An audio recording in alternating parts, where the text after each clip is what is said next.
Si Pastor Apollo C. Kibuloy, pinuno ng fastest growing congregation na Kingdom of Jesus Christ na may 7 milyong nasasakupan sa buong mundo. Matibay sa prinsipyo, tapat na kaibigan, may pag-ibig sa Diyos at tunay na malasakit sa bayan. Dapat lahat ng Pilipino magmahal sa Pilipinas.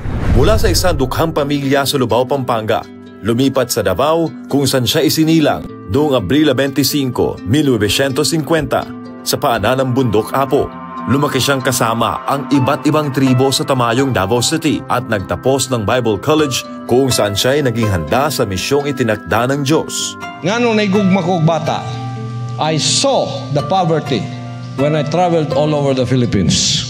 And the brunt is taken in by these children of poverty. Ako, I am one of the victims of poverty. That's why when the Father blessed me in the ministry, I said, if you bless me, Father, I will dedicate the bulk of these blessings to the children. September 1, 1985 na itinatag niya ang KOJC na may 15 miyembro. Tulong ang tatak ng KOJC sa ilalim ng pamamahala ni Pastor Apollo C. Kibuloy mula noon hanggang ngayon. Kalinga para sa mahihirap, ulila at batang napabayaan. Inilalayo ang kabataan sa droga, rebelyon at maling landas. Libreng edukasyon at mas magandang kinabukasan para sa kabataang salat sa buhay. Pagtaguyod sa kapakanan ng mga kapatid nating katutubo.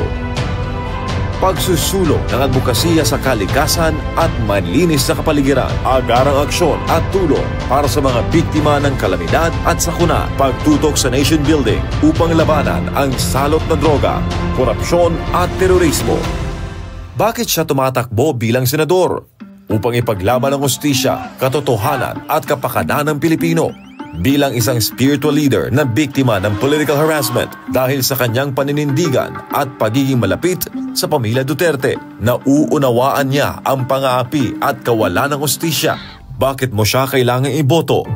Si Pastor Apollo C. Kibuloy, galit sa korupsyon. Ang Exhibit A niya ay ang KOJC, maunlad, disiplinado, parang first world country. Simple lang ang layunin niya, ayusin ang Pilipinas para sa bawat Pilipino. Mr. Zero Corruption, death penalty sa korap. Tuloy ang laban sa droga at CPP-NPA-NDF. Tagapagtanggol ng inaapi, makakalikasan. Ngayong eleksyon, simulan nating ayusin ang Pilipinas. Pastor Apollo C. Kibuloy, para sa Senado. Vote PDP Laban, and most especially Pastor Apollo Kibuloy